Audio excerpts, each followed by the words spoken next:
Many CEOs and senior leaders have been recognising really valuable insights about the importance of organisational culture as a result of the crisis, which they conclude themselves really must influence their decisions and priorities.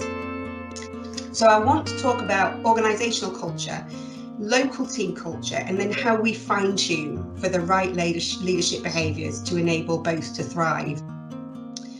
Culture is the rhythm of work relations, and it's the fundamental enabler for us all to get the best from our workflows and maximise their potential. Everything we read, you'll be the same. Every conversation we have, every organisation that I and LSM talk to, the cultures to succeed and thrive include being people-centric, with humanity and humility. PwC tell us to create an engaging people experience. Next, well-being. There's such an expectation. Interestingly, Deloitte found that both senior execs and individual workers have rated improving well-being in their top 10 priorities.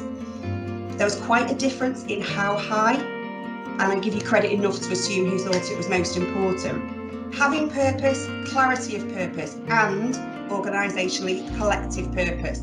Our employees spend a great deal of time at work, and we owe it to them to give them a real sense of purpose, to feel like they've got a stake in the game. Diversity is the next success criteria for a thriving culture, and we've heard about that already this morning. We can't have groupthink when we need to flex and do things differently at a moment's notice. Respected diversity provides the foundation of a culture that embraces challenge. And then next up, workforce ecosystem fit for the evolving world of work. COVID's created a burning platform for large-scale upskilling, reskilling, redeployment. We've started maximising people's potential so much more than before, and we've got to keep that a part of our culture. And then the other important factor for our organisations moving forward to be able to thrive is to have a learning culture. Do you guys have a really good learning culture right now? How do people feel about learning? What's recognised as learning? Often things are overlooked, aren't they, that are really valuable sources of learning for people. So I've been talking about culture at an organisational level, but to really help crack the code, next I want to look at culture at a local level, because this is really where every single one of us has the power to make a real difference. Team culture is even more important than ever.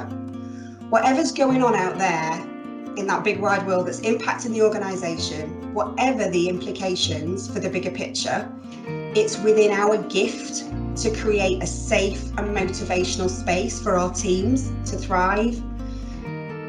Effectively, what we need to be thinking about is what are the skills that we need to fine-tune that are going to make a real difference for our people. And some of those aren't necessarily the type of skills that we would go on a traditional training course for. So take some time for some very personal reflection. What have we learnt about ourselves? What were we good at? How versatile was I? Do I derail myself? Be the best leader that you can be. That is what your people and your organisation need from you to help crack the culture code.